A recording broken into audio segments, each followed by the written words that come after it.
Okay, let's continue 3.3. Suppose you're asked to factor 6x cubed plus 17x squared minus 31x minus 12. Again, if you list out your possible factors, it'll help you. So for the numerator, that's 12. For the denominator, our q is 6. So what are the factors of 12? Looks like we have 1, 2, 3, 4, 6, and 12. Factors of 6 are just 1, 2, 3, and 6. This is a lot to divide, but we'll do it anyway. So what are our factors? We've got all the whole numbers, and of course plus or minus. Now let's divide by 2. We've got 1/2. 2 over 2 reduces, so we don't keep it. 3 over 2. 4 over 2 reduces. 6 over 2 reduces. 12 over 2 reduces, so that's not that bad. 1/3. 2/3. 3 over 3 reduces. 4/3. 6 over 3 reduces. 12 over 3 reduces, which means it should already be on the list, which they are. They're 2 and 4 respectively. Lastly, dividing by 6. 1/6. 2 over 6 reduces. 3 over 6 reduces. So does 4 over 6, 6 over 6, and 12 over 6. So there's only the 1/6 that's added to it. And of course, all of these are plus or minus. So even though it looked like a lot, because of all the ways that things reduce, it wasn't actually nearly as bad. So let's try 1, because most people will try 1 first and see what happens. I know that 1 will not work here, but it's still useful for us to see what it looks like when it doesn't work and what we do in that case. 6 comes down, 6 times 1, 6, 6 comes 23. 23 times 1 is 23, this is -8. -8 times 1 is -8, so this is -20. So 1 didn't work. So what's going to happen here if 1 doesn't work? Well, you can move to the next number. So let's see what happens when we try 2. 6 comes down, 6 times 2 is 12, this is 29. 29 times 2 is 58. Which is 27. This is 54. This is 42. Okay, so neither 1 or 2 worked, but I do kind of learn something important here. If the value of 1 is negative and the value at 2 is positive, we know somewhere between 1 and 2 that they actually had to cross 0, because the only way to get from a negative to a positive is 0. But if you don't want to touch the fractions, we know that there are only 2 fractions here that are actually between 1 and 2. That's 3/2 and 4/3. So we know one of those is going to be the answer. But if you don't want to touch any of those, then you can try other things. So let's try, say, maybe -2 instead. Maybe -3. I don't know, we can try anything. Go -4.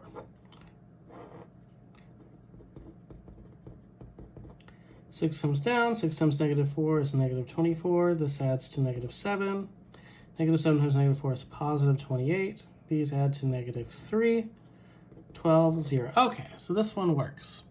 What does that mean? That means x plus 4 factors out. We have 6x squared minus 7x minus 3 left. We can factor that. What are our factors of -18 that add to -7? Should be -9 and 2. So that's 6x squared minus 9x plus 2x minus 3. Factor by grouping, these share 3x, they leave 2x minus 3, and these share 1, 2x minus 3. So it leaves us with x plus 4, 3x plus 1, and 2x minus 3 as our factors. So that does confirm what we talked about. The solution to 2x minus 3 is that positive 3/2 that would have occurred between the 1 and the 2. So sometimes you can use this to zero in on things. If it had been between 1 and 3, you might have said, well, let's try 2. And then maybe it would have been 2. So it kind of just depends on the function. So let's talk about the fundamental theorem of algebra. Every function defined by a polynomial of degree 1 or more has at least one complex 0. Of course, if they're of odd power, they have to cross 0 because they have different end behaviors. They have even zero. They may not cross the axis, but then they have complex zeros. So they have at least one complex zero, and of course, any real number is a complex number. The number of zeros, a function defined by a polynomial of degree n, has at most n distinct zeros. And then it should have n zeros, but they may not all be distinct. Multiplicity is the number of times a zero occurs. For example, x squared or x cubed plus 3x squared plus 3x plus 1 is x plus 1 cubed. That's the same x plus 1 3 times. Means negative 1 is a zero that occurs 3 times. And this kind of affects its behavior. We've talked about the end behavior based on the power. And if we haven't yet, we'll definitely talk about more of it in 3.4. So if they give you a factored form and they said find all roots and multiplicities, you just take the roots and you set them equal to 0. So that means x equals 2, and because it's cubed, this is 2 multiplicity 3 as a root. X squared minus 7. If we wanted to solve this, we could say x squared equals 7, so x equals plus or minus square root of 7. So that means not only do we have 2 multiplicity 3, we have square root of 7 and negative square root of 7 are both roots. Now, if you can factor, you should be able to take polynomials and multiply them together to get answers. So find a polynomial of degree 3 with integer coefficients satisfying the given conditions. We're only going to do one of these, and then we'll do one with the imaginary complex numbers as well. Zeros of negative 1, 2, and 4, and f of 1 equals 3. Negative 1 means x plus 1 is the factor. 2 means x minus 2 is the factor. 4 means x minus 4 is a factor. Now, since it says it's degree 3, we can't include anything else except for possibly a constant in front, which we'll call a. Now, it says if you plug in 1, you should get 3. It means f of 1 is a times 1 plus 1 times 1 minus 2 times 1 minus 4. So f of 1 is a times 2 times negative 1 times negative 3. Now it says f of 1 is 3, so we know 3 equals, if I multiply these all together, 6a, which means a is 1/2. So that means my f of x is 1/2 times x plus 1 times x minus 2 times x minus 4. I'm just putting the number back in for a. Now, on your homework, they'll have you multiply this all out, but you should be able to do that. So multiply it out on your homework. Now, if you see a multiplicity, that just means the thing is appearing multiple times. So you'll write it out multiple times. The conjugate zeros theorems. If f of x defines a polynomial having only real coefficients, then if you have one complex root with an I in it, then you have the conjugate also, and that has to do with the quadratic formula.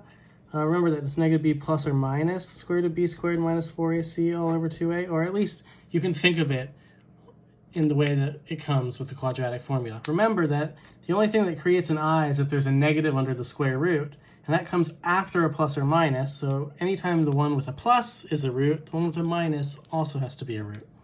What that means is if you see a complex number as a root, you have to include its conjugate. So if you see I, it's negative I. If you see 5 plus I, that means 5 minus I is also a root, and even 4 plus I for the 4 minus I. So that when you're doing this, if 0 is a root, it's just x. You're going to have an x plus I and an x minus I as roots. My only suggestion here is that you make sure to multiply these two together first when you're multiplying them all out. The reason for that being the i's will cancel. So here we would have x squared minus ix plus ix minus I squared, which would, these two middle ones cancel. Minus I squared becomes plus 1, it would be minus negative 1. And from here, you can just multiply regularly. It's not all the way done, but you can multiply those regularly. Again, we'll talk about the next one in the next video, but you can multiply the rest of these out just fine. And we'll continue in the next video.